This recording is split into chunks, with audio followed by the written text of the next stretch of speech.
president said over 20 times that he did not have the legal authority to do this, to take this executive action, and that this is not how democracy works. Do you agree with that prior statement?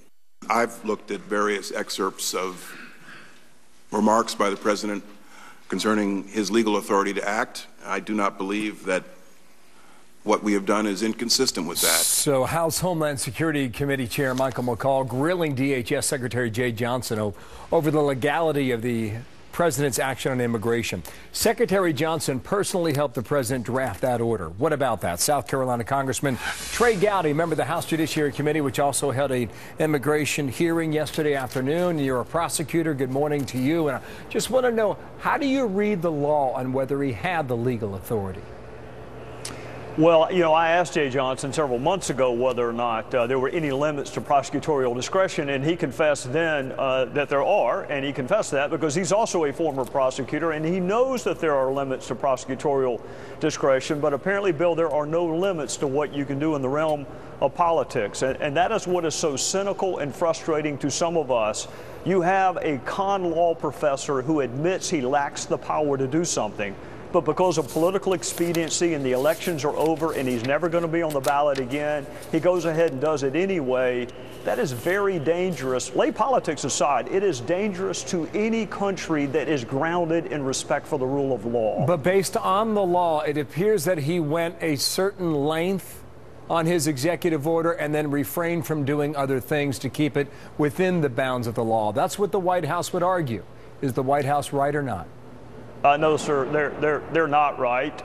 Senator Obama was right, and candidate Obama was right, but President Obama is wrong. There's a difference between exercising prosecutorial discretion on a case-by-case basis. All prosecutors do that. But to announce ahead of time we're no longer going to prosecute certain categories of crime. With respect to immigration, that's not criminal. That's a civil matter. So now you're arguing the president can suspend all civil remedies, and added to that, you're now arguing not only can we not impose sanctions on you, we can confer benefits on you. So, Bill, think about this. We cannot prosecute you for crime, we can confer benefits on you, and we can pardon you if you do commit any crimes. Why do you need a Congress or a Supreme Court? Just have a president.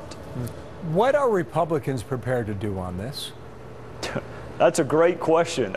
You know, the House is debating right now how to respond to it. I think it's careful that we not take the bait. You know, what the president wants us to do is to over-respond so our public approval ratings are as low as his.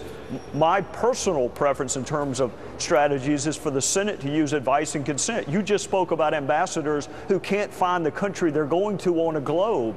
That'd be a great place to start, where John McCain said, you know what, Mr. President, you want to act like an emperor? We're going to do our job and not confer advice and consent and not approve some of your nominees. That is where I would start if I were calling the shots. Wow, that's interesting, because others have argued you go after the funding. You would go after the nominations.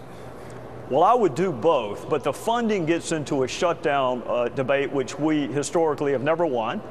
The advice and consent, I think most of my fellow citizens want legitimate, serious ambassadors going to foreign countries. We want good judges. We want good cabinet level officials. So I think with respect to advice and consent, my fellow citizens would be on our side. Now, what about the piece-by-piece strategy? Border security in one bill, visas for highly skilled workers in another?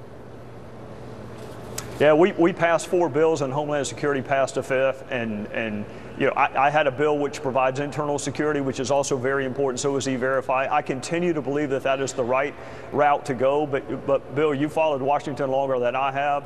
The word comprehensive, people are just in love with it. You hear it all the time, whether it's Dodd-Frank or whether it's the so-called Affordable Care Act. People just love big bills.